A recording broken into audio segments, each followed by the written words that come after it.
We are in Daf Zayin Amid Aleph, about 8 lines in.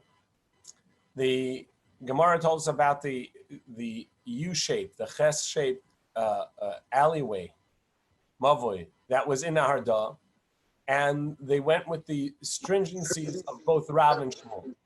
We saw at the beginning of the Daf that Rav said that when you come to a bend in an alleyway, that will count as an opening, and it goes through from one end of the public domain to the other end of the public domain, from Rishus Harabim to Rishus Harabim. And that would be too large of a pirza, too large of a breach to count it as a three-walled independent sealed alleyway. And therefore, it needs a demarcation at the joint between the two, at the bend between the two alleyways. And Shmuel was lenient, and Shmuel said you do not require anything there, because since it's 10 amos or less, so each one can be seen as its individual in an L shape. Each one can be seen as its individual alleyway because it has 3 walls essentially. It has the complete wall of one side, the complete back wall, and the side wall is almost complete until the opening to the next alleyway, and that would just, since it's 10 amos or less, that just is considered a breach in an alleyway in the wall. So that's the leniency of Shmuel and the stringency of Rav in that aspect. But once you do require something there, Shmuel said that you need doors. Rav was lenient and said you only need a doorway. And in Arda, they went with the stringency of both. They said Rav requires something there, so we're going to put something there, and Shmuel requires doors, so we're going to put doors there. But even though that Rav, who said that you need to place something there, holds that it's enough to have a doorway, and Shmuel says you don't actually need anything there. Yet they went with the stringencies of both. And the Gemara questioned, well, how can you go with the stringencies of both? The Gemara had a couple of answers, and in regards to the halacha of Besham and Beshilel, whether we are allowed to follow the leniencies and stringencies of Beshamai, or no, the halacha is like Beshilel, you have to follow that. In any case, and now the Gemara is going to go back to the question of the alleyway. Mikol makom kasha. In any case, we have a question. Amar Nachman Yitzchak Kulei Karav Avdua. Actually, it's all according to Rav. And even though Rav says that you need a demarcation there, so you put a demarcation at the joint of this alleyway. But Rav also didn't say that you need a complete door like Shmuel. Rather, Rav says all you need is a doorway. The Amar Avuna, nevertheless, this follows the opinion of Rav. Why? The Amar Avuna, Amar Rav, the Ravuna said in the name of Rav, Halacha ve'ein morim kein. Even though the halacha is that you don't need the doorway itself is sufficient, but when you teach the halacha, you need a door. And in order so that people not take it leniently and not take it lightly. So the teaching is that you need a door. If somebody made it with less than that, there's a doorway, the halacha is that it's sufficient. And therefore, in Hardah, they made it with the doors, in concurrence with Rav. However, Ravada Barava said in the name of Rav that actually it's halacha morim kein. We do teach that it's sufficient to just have a doorway. The Amar halacha morim kein ma'ikol meimar. Amar Shizvi Kila Avdina Kachumar Devetrei. So now he comes and tells us that this idea that we had at the end of Daf Vav, at the beginning of Daf Zayin, that we can't follow the leniencies of both or the stringencies of two opinions. You either go with the leniencies and stringencies of both, or of one, or the leniencies and stringencies of the other. In other words, you follow one opinion.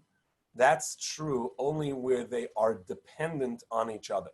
Where the leniency is on account of the same reasoning as the stringency, and vice versa. There, it is inappropriate to follow the leniency of stringencies above. However, if in matter A, the reasoning of one opinion is seen, and in matter B, the reasoning of the opposing opinion is seen, but they're not dependent on each other. So then it's okay to follow either the leniencies or the stringencies of both. So when don't we follow the stringencies of both? When they are contradictory, like in regards to a missing vertebrae in a spine and a hole in a skull. What are these issues? The halacha is that a deceased person causes tumah. Touching and carrying almost any amount will count as creating tumah. However, for tumas ohel, for a tumah of being in the space under the same roof as a deceased, there's a minimum amount of the structure of the skeleton of the deceased. How much is missing from the spine or the skull that would count as it's no longer a full structure and therefore not cause tumah? So we have a Beis Shammai say 2 vertebrae, and Beis Hillel say no, even one vertebrae missing. One vertebrae missing is going to be sufficient to make it not a proper structure and therefore not cause tumah. That's a leniency in not causing tumah by even one vertebrae missing. That leniency translates as a stringency in regards to terefa.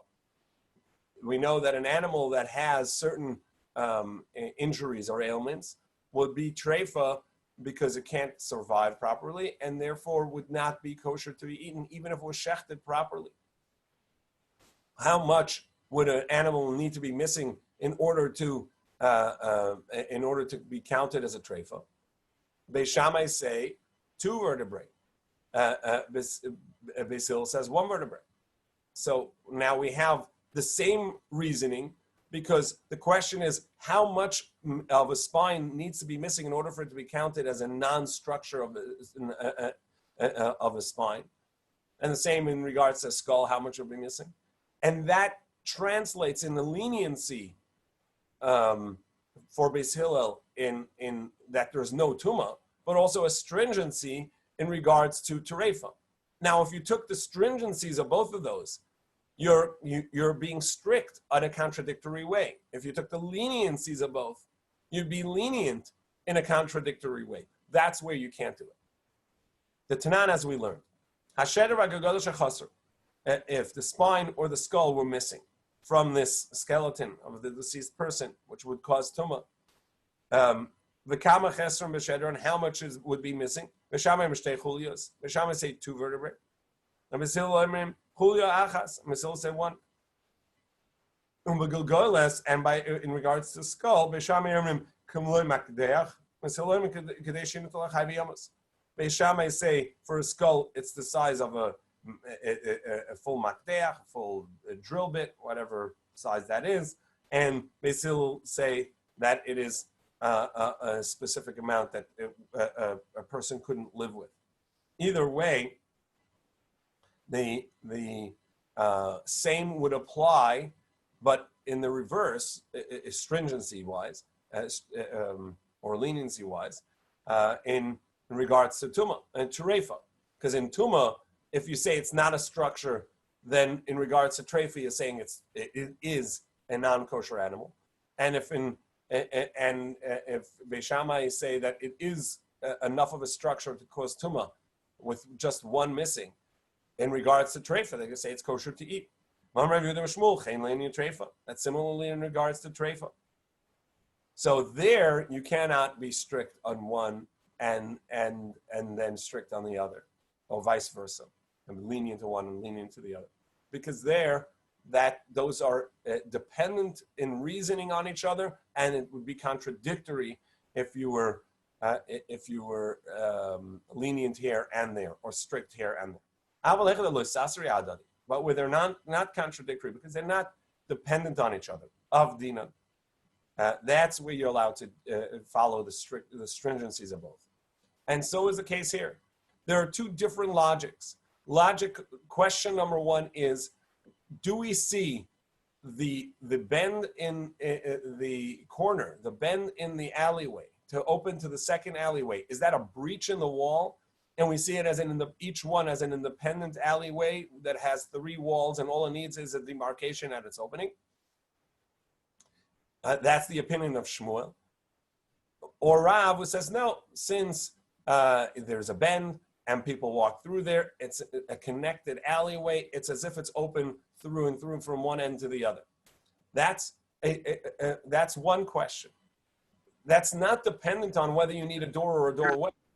That's a separate question, independent of alleyway openings or alleyway bends. There's a separate question of whether or not, when you have an opening to a alleyway that goes through and through, is it sufficient to just have a doorway at its opening, or do you need a door at its opening? And that's not dependent on a U-shaped or L-shaped alleyways, because that's true for a alleyway that's open like an eye, straight through from one end to the other, from a public thoroughfare to a public thoroughfare, from a Shus Harabim to Shus Harabim, and that's going to be machlokas, whether you need a door or a doorway.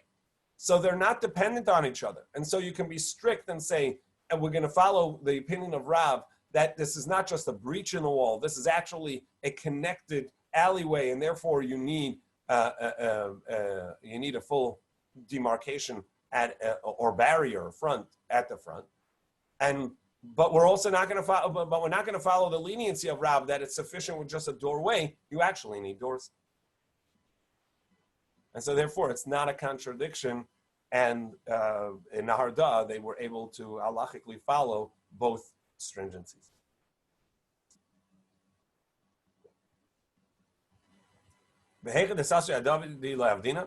Well, is this really true? This whole concept that you can't take a stringency of both ways? After all, we have a concept that suffik de oraisa l'chumra. If you're in doubt and there's a Torah obligation, you need to be strict. So maybe I can take all the stringencies. If it's a Torah matter, I can be strict on all ends. So Masav Rabbi Sharshan question.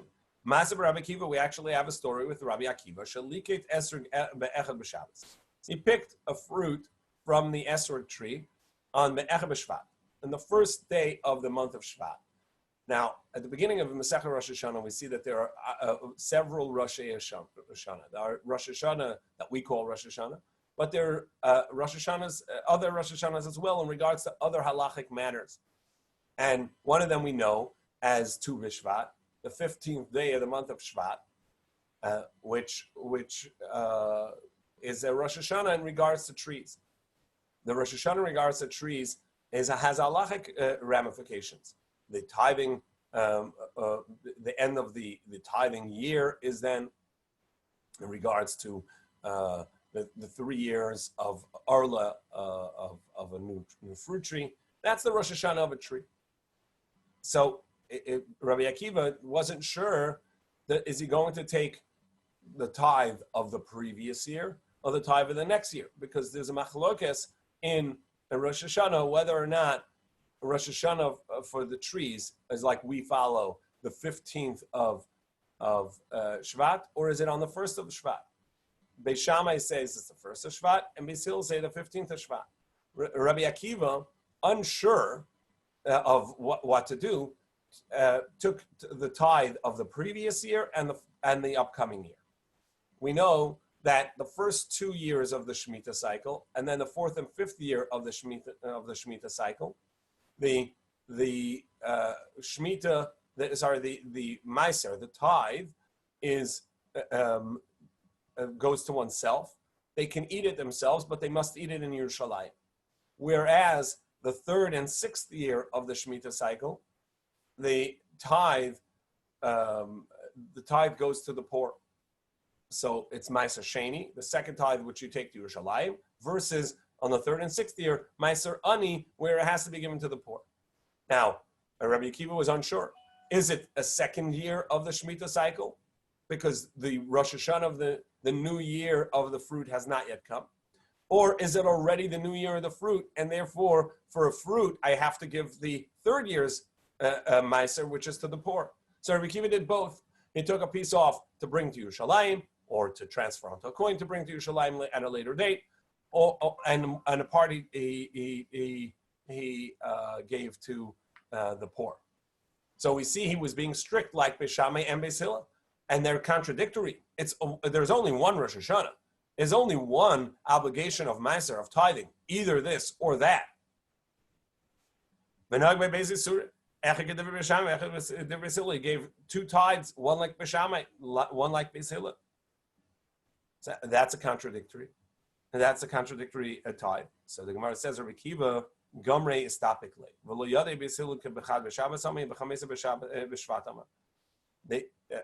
The reason wasn't that he was being strict like Beis Shammai and Beis Hillel. He knew the halacha is like Beis Hillel. However, he had forgotten who said which opinion. Did Beis Hillel say it's the first of Shvat, or did Beis Hillel say it's the 15th of Shvat? He had forgotten. And being alone, where he couldn't ask anyone else, he was strict on both ways because of a doubt of what the halacha is, not because he wanted to accept Beis Shammai and Beis Hillel. He was going to follow the halacha like Beis Hillel, like we said at the end of the Gemara yesterday, that the halacha is, in general, besides for the few exceptions, the halacha is always like Beis Hillel. And so he was going to follow the opinion of Beis Hillel. He just was unsure of what their actual opinion is. And therefore, he went strict on either way.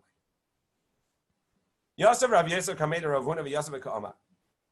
Rav Yosef was sitting in front of Rav Huna, and he taught.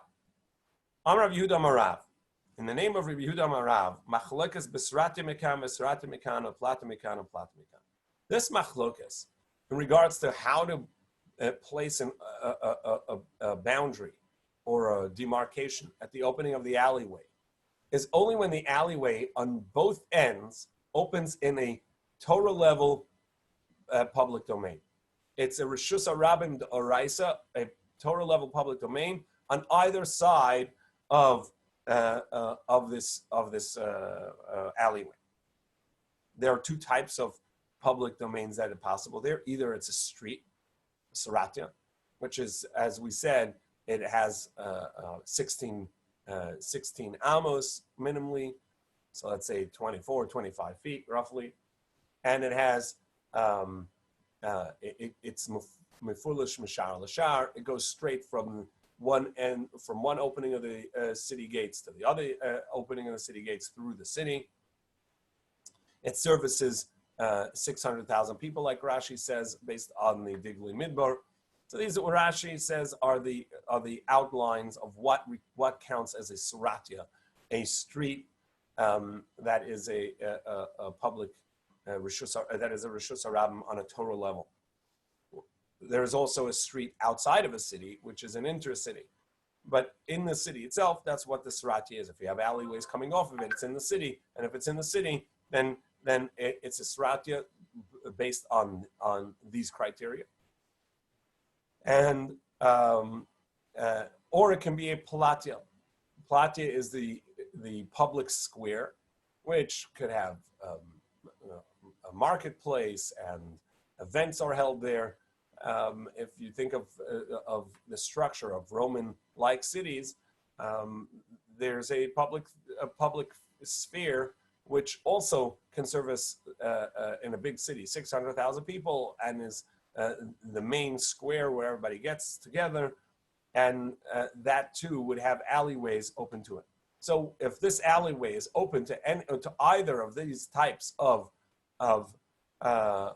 public spheres or public Torah level public space on both ends of the alleyway, that's where you require a proper barrier at its opening.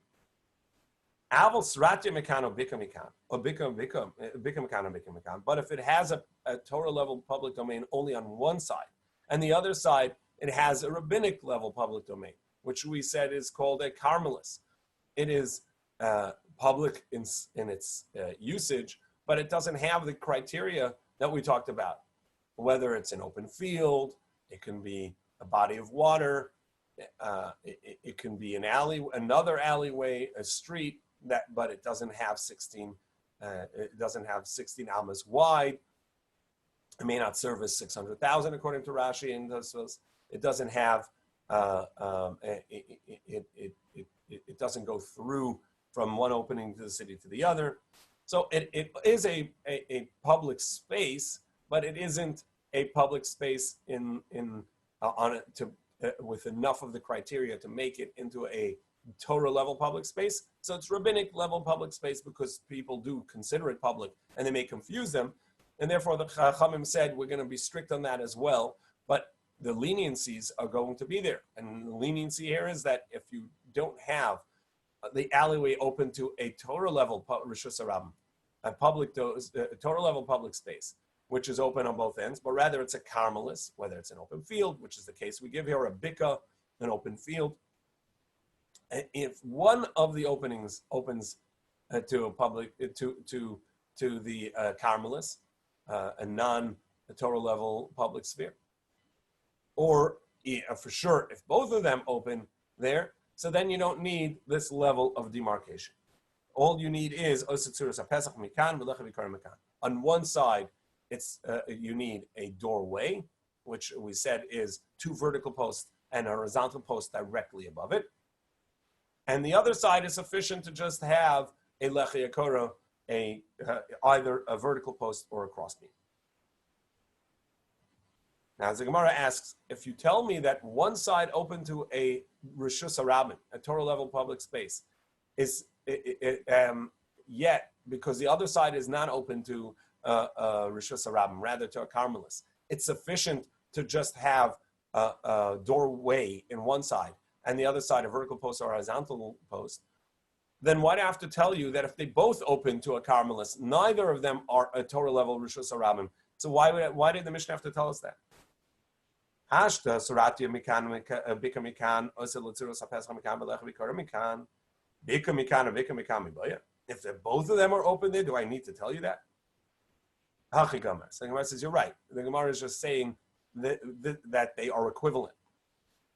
Suratia Mikan or Bika Mikan, even if it's open to a street, which is a halachic Rishus HaRabim, a Torah level Rishus HaRabim, nevertheless, Ubika Mikan, since it's open on the other side to an open field, which is a rabbinic public sphere, which is a Carmelis, Nasa Kabika Mikan Ubika Mikan. That's equivalent to just having no openings to a Rishus HaRabim, only to a Carmelis. It doesn't open to a Torah level public sphere at all. It's equivalent to that. And therefore it's sufficient to just have a doorway on one side and a vertical post or horizontal crossbeam on the other. Messiah B'Mishmeder Rav Yehuda, and he concluded his teaching in front of this Rav Yosef, in front of Rav Huna, in the name of Rav Yehuda. If, however, it opens to a rechava, ein tzarich klum, you don't need anything. So, for the next Gemara, I'd like to describe again some of the structures of how housing used to be at that, back then, and the imagery of what the next Gemaras are about.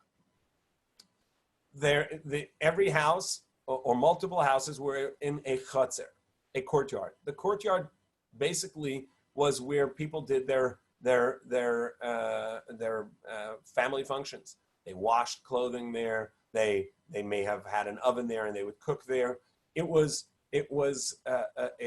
not only an open space for relaxation. It was a functional or a walkthrough. It was a functional use space. People had enough room in their house, maybe to cook a little bit, but basically to sleep and eat. And a lot of the work was done in the chutzner, in the front yard. That shared chutzner was a semi-public space because it was shared by multiple houses, and that needed an eruv. That needed a joint meal to combine everyone in and allow to carry from the house into the chutzner and vice versa. Multiple chutzers would open to an alleyway. That alleyway could either be a cul-de-sac, have 3 walls around it, or it could open through and through to the next to streets on either side. There too, you needed to have a joint partnership of all of the chatzeros, all of the courtyards, to be able to carry from the street into the courtyards and vice versa. That's what the partnership was needed. Again, also everybody would put in for a joint meal, and that's what the partnership was. When it was a cul-de-sac, the back end of that of the cul-de-sac could either be a chutzner that was open to, which basically was a functional front yard to houses, or it can be a rechava. It could have been the backyard of some of the houses that open to a different alleyway. When a rechava was not a functional yard, people didn't use them for functional living. They didn't cook there. They didn't wash their clothing there. They wouldn't wash their housewares there. They hang the laundry. All the things that were done in the chutzner, in the front yard, were not done in the backyard. Backyard was more like a storage space and non-functional use. The halacha, therefore, is if the chutzner is open to, if any chutzner that's open to the street must partner with the rest of the street by putting in a bread for the bread meal, that joint meal, that's called the eruv. The eruv meaning the mixing or the intertwining. Everybody in the street had to combine and put in bread for that chutzner, for that eruv, in order for their chutzner, for their courtyard to be included. And if one didn't, it can ruin the eruv for everyone. And if one chutzner is open to the courtyard, but did not join, to the alleyway, but did not join, then nobody can carry in the street because it's not a joint space yet, completely joint space.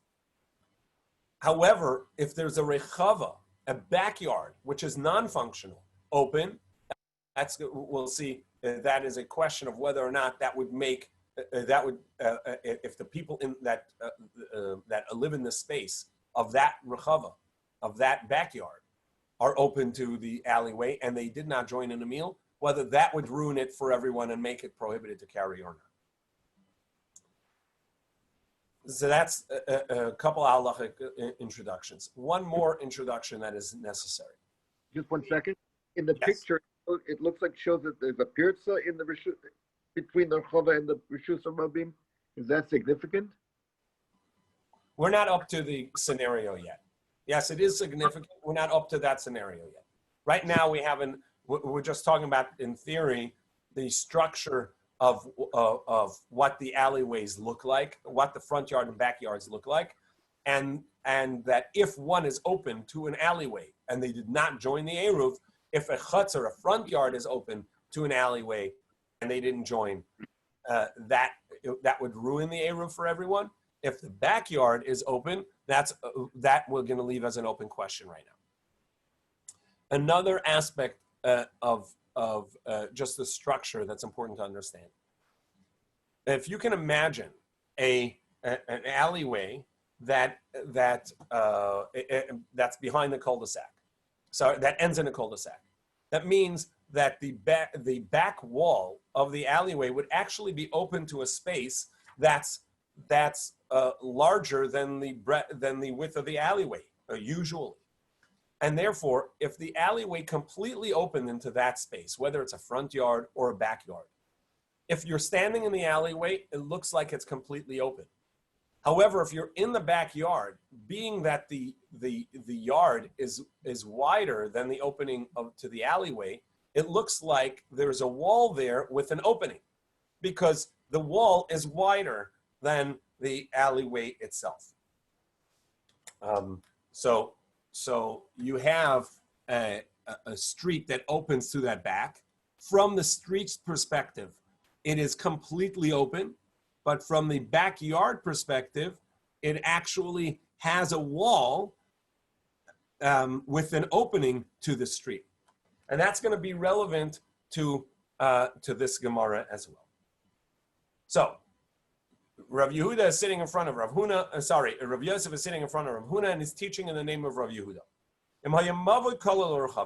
If the mavoi, the alleyway, actually ends, but it ends into a backyard, and then that backyard directly across the alleyway has a breach to a public space, but it's a private property in between the end of the alleyway into the street.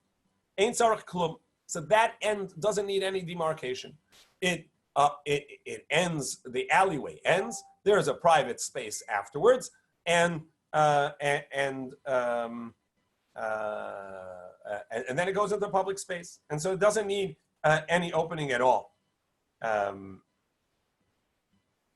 Only the front space, which has an opening to the public sphere, to the Rishus HaRabim, the Raisa, Torah level Rishus HaRabim, there you need either a lechi or kora, a cross beam, or a vertical post, and it's been open on the back end. Amali Abaye Rav Yosef. So Abaye said to his teacher Rav Yosef, "Other Rav Yehuda the Shmueli. It's got to be that Rav Yehuda said this in the name of Shmuel, because Rav would not agree to this halacha, because and he's saying two reasons. On account of that, he chose to say that this ended in a rechava in a backyard and not a front yard, and therefore he's saying that it doesn't the front yard usage would be considered a open thoroughfare, and it would disallow others to use an eruv. Why? Either Rav, because if it was the opinion of Rav, kasha the Rav, I'd have a contradiction to another teaching of Rav, but tarti on a double contradiction. The Amalei Rabbi Yirmiyah Barabba Amarav, because Rabbi Yirmiyah had said in the name of Rav, Mavoi shenifritz b'malaya l'chatzer, a mavoi that completely opened up into a front yard, into a chatzer, which is a functional use yard. And so the mavoi, which was once a cul-de-sac, a three-walled dead end, and this alleyway essentially ended with a wall. Now that wall collapsed at the back end of the alleyway and goes directly into this functional use front yard. And v'nifratz chatzer kenegdoi, and the back, and then the other wall of the back of the front yard, which goes along the Rishus HaRabim, the Oraisa public space, also breached. And so you now have the alleyway open into a courtyard, and from there directly open into a public space. There the halacha is chatzer muteres. The people in the courtyard who had not joined with the alleyway and never gave a joint meal with the alleyway, they themselves can carry in their courtyard, because their courtyard is just their front yard. And they made a joint meal with their members of the courtyard. And the courtyard does not count as a part of the alleyway yet. Nevertheless, umavo yosef, the people of the alleyway itself may not carry in that space, because they now have a new member of a new courtyard open to their alleyway that didn't join their meal, and therefore it would prohibit them from carrying. Now, why is that so? Let it be like a street that opened up to the alleyway, and therefore you had a double question. One, from the fact that Rav Yehuda said this teaching specifically about a rechava, about a backyard, and not a front yard, meaning that a front yard would require something. And over here he said that that the front yard can carry by itself. And also that it prohibited the b'nei chatzer, it would prohibit the people to carry in that courtyard itself. because it's open to a public space. So this is the double question that he asked on if the opinion is Rav. And therefore he said it must be that Rabbi Yehuda is quoting this in the name of his teacher Shmuel. Rabbi Yehuda studied both under Rav and Shmuel. And so sometimes he would quote Rav and sometimes he would quote Shmuel. And Abai is trying to deduce from another halacha he knows in the name of Rav, which we just said, that if a courtyard, a front yard, opened up to an alleyway and opened up to a public space, it would prohibit it from carrying. So the same would be over here. However, Amar Lei, so he said to him, Anoli Yadana. So Rav Yosef said, I don't know who Rav Yehuda quoted this in the name of. Uvda have bedura de Rusa. I just know that there was a story that happened in a shepherd's village. And that was actually, the scenario was where it was an alleyway that ended in a backyard. Also commented of Yehuda, and it was, and the question was asked in front of Rabbi Yehuda whether or not it needs a demarcation at the back end, which just breached from the alleyway into the backyard and from the backyard into the public space. And he did not require anything, but I do not know whether it was in the name of Rav or whether it was in the name of Shmuel. It was his own ruling, and I don't know which of his teachers he learned this from. However, if you have a question that it can't be the opinion of Rav because it would be contradictory to Rav's opinion in regards to the scenario where he taught about a front yard that got breached to an alleyway, to have it Mishmei Shmuel. Okay, so then he said this halacha in the name of Shmuel, but I just know that he in practice ruled that way in an occurrence that happened in this shepherd's village. And then we won't have a question. However, Hashad Amalei Rav Sheshes L'Rav Shmuel Barabba, V'Amalei Rav Yosef Barabba Asbel Chalkan She'irvu Kan Sheli Rav the Rav Namilei Kashin. However, I can actually explain that there's a distinction based on the teaching of Rav Sheshes. I can explain that it wouldn't be a contradiction of Rav either. So this mavoi that Rav said, if a breach to a front yard and from the front yard to the Rishus HaRabim is going to be prohibited for the people in the alleyway to carry, but the people in the chutzner in that newly breached open courtyard can carry. So there's going to be a distinction. Sometimes it'll actually be prohibited, and sometimes not. It depends. If they joined a meal, with the courtyard had already joined their meal together with the alleyway, so then the people in the alleyway are going to be allowed to carry. They're going to be allowed to carry because they actually participated in the meal. Because the reason that Rav prohibited the people of the alleyway to carry was not because it was open to the public sphere through this courtyard, and therefore it needed either a lechi akora and needed the crossbeam or a vertical post. That's not the reason it was that it only had a demarcation of one end and not the other. No, the breach in the wall to the courtyard and the breach in the courtyard to Rishus HaRabim, that's not the reason. Because as we'll see in tomorrow's daf, that could have been zeh keneged zeh. It could have been that they were not actually aligned directly to the alleyway. The breach in the back wall of the courtyard and the breach from the alleyway to the courtyard were not aligned with each other. Even though that over here he said that they were aligned, he's trying to say that even though that it was aligned and directly across, and therefore people can walk through one end of the courtyard out and then through the next end, through the next side straight into the public sphere. Nevertheless, it's going to be permitted to carry because the opening is less than 10. And if it's an opening that's less than 10, it counts as an entryway and not as a proper opening, a full breach. And but the people in the alleyway that they're not allowed to carry is not on account of that there was no demarcation there. Rather, the reason is that the other because the people in the courtyard never joined in the meal. So again, if we're looking at it from the previous discussion in the Gemara of whether or not this counts as an alleyway that's open on both sides to a public sphere, a Rishus Harabim D'Oraisa, and therefore it needs a demarcation on both sides.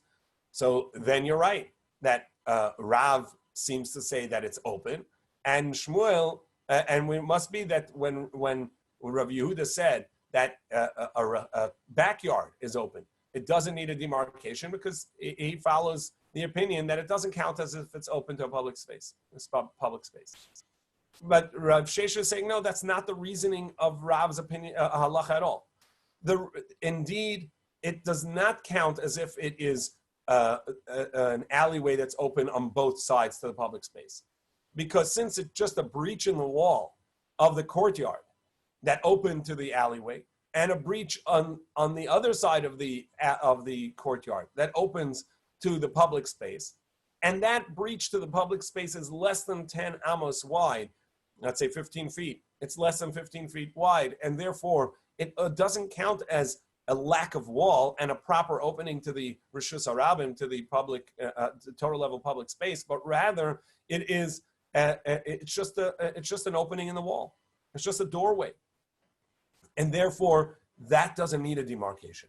That remains a cul-de-sac.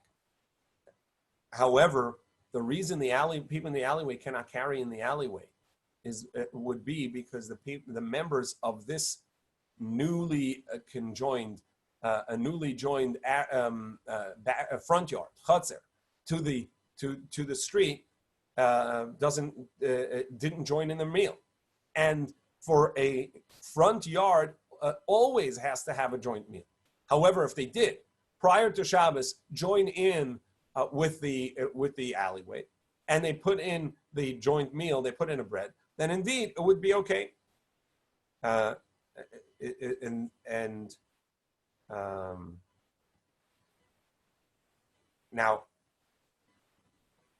so why in Rav's case, where he said that they didn't join a meal, they themselves were allowed to carry in their courtyard, but the alleyway could not carry.